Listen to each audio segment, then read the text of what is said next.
Viewers, the latest news about Ethiopia, Amhara, and Tigray region is that viewers heavy battle are currently underway at several locations between Ethiopian National Defense Force, its allies, and Tigray Defense Force at several locations in Amhara and Afar region. And there are many reports about it that I will share with you in this video.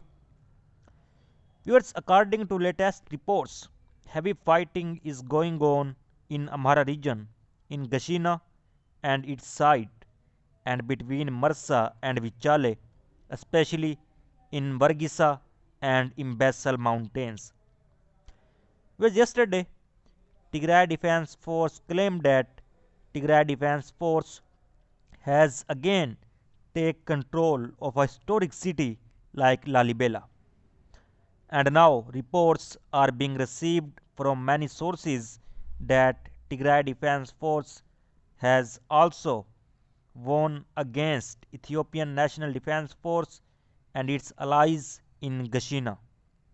While heavy fighting is still going on the sides of Gashina and Vichale. Whereas on the other hand, according to the reports from Afar region, heavy fighting is going on the sides of Chifra between Afar forces, its allies, and Tigray Defense Force. And Tigray Defense Force is claiming that Tigray Defense Force soldiers are close to gaining control over the Chifra in the Afar region. Whereas on the other hand, following the recent withdrawal of the Tigray Defense Forces from several locations across Amhara and Afar states and the subsequent takeover of these areas by the government's allied militias. And Prime Minister Abiy Ahmed reportedly contacted leaders of Eritrea, Somalia, South Sudan, Kenya, Uganda, and Djibouti, claiming that the war was over. Indeed, Abiy has been harshly criticized in private by several regional leaders not only for his mistaken decision to go to war with the Tigray Defense Force but also for repeatedly lying to them about the situation inside Ethiopia. And also, the latest military developments have been in Abiy's favor, offering what must be a welcome respite and a much needed face saving opportunity for the beleaguered Prime Minister. And there are several issues that need to be considered. Firstly, the withdrawal of the Tigray Defense Force from Amhara and Afar states was partially in response to a clear US demand to pave the way for a ceasefire and a political solution. As a consequence, some have initially speculated that the latest military developments could be part of a process toward peace, and those hopes, however, appear too optimistic.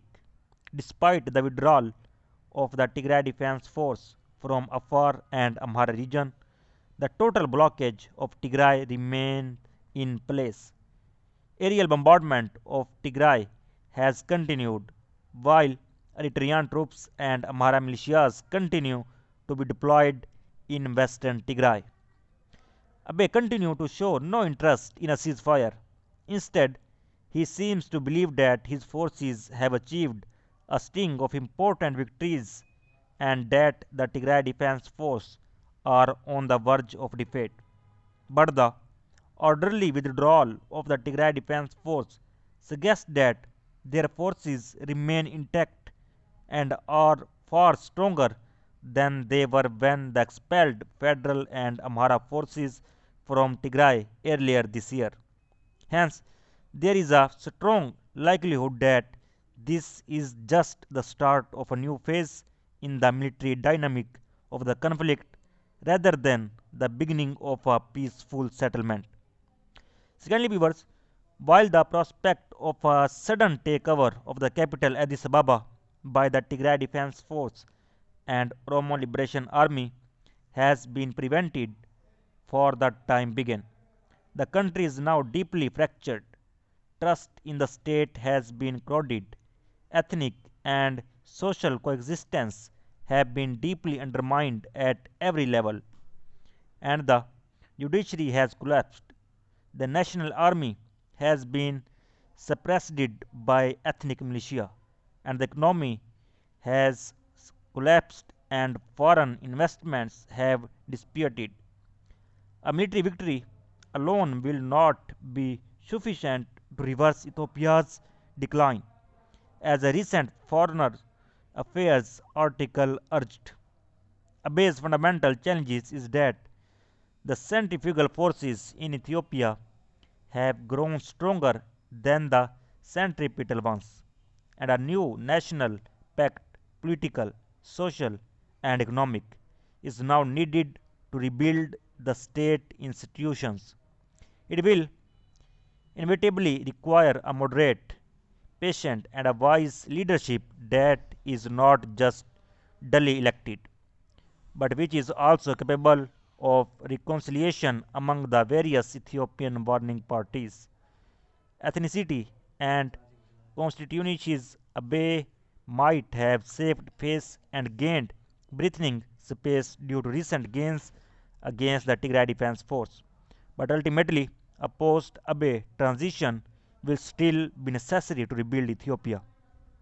Televiewers, while the government's propaganda has focused on emphasizing Ethiopia's sovereignty against new colonial attacks, what saved the government in Addis Ababa was ironically foreign military supports, particularly unmanned aerial vehicles provided and operated by foreigners without critical support from Middle Eastern middle-sized powers, and Abiy Ahmed's government would no longer exist and the conflict would have taken a completely different direction. Well, this last point is also indicative of wider regional trends which have been unfolding in other conflict situations, such as Libya, Somalia, and Sudan, all of which point to the warning influence of the West, mainly the US and European Union, whose approach to conflict resolution remains based on conventional peace building and democratic approaches. One of the ground, the actual term of peace and conflict were increasingly distracted by military supremacy and most often gained through support from those actors in the region which are willing to make quick decisions, take risks, and play tough. US Abiy government, with the Ethiopian National Defense Force Lieutenant General Bacha Debla boasting, I cannot say we will pause once we reach Mekelle or other places. Rather, we will recapture areas at the hands of Woyane and we will follow and get rid of them. Suggest not only that Abe intends to pursue a victor's peace rather than any sort of compromise, but he may also be about to make another disastrous miscalculation by underestimating the forces arrayed against him. So viewers, so far the latest update. For more latest update, please subscribe channel. Thanks for watching.